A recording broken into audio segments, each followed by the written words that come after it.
Hello, good evening. What do we have here for dinner tonight?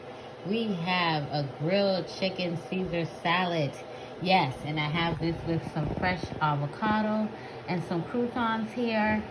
And I'm actually thinking about putting it in a wrap.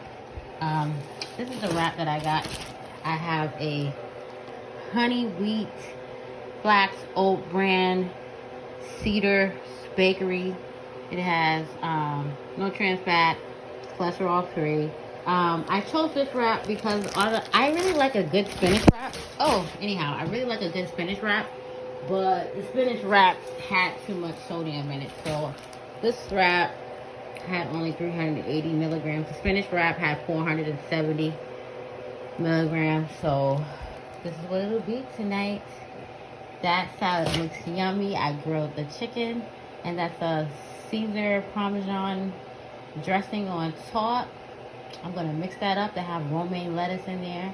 And yeah, this is what I'm going to eat tonight with this avocado. And I don't have to put it in the wrap. I'll probably just have the wrap on the side just in case. But yep, it's about to go down. Yummy.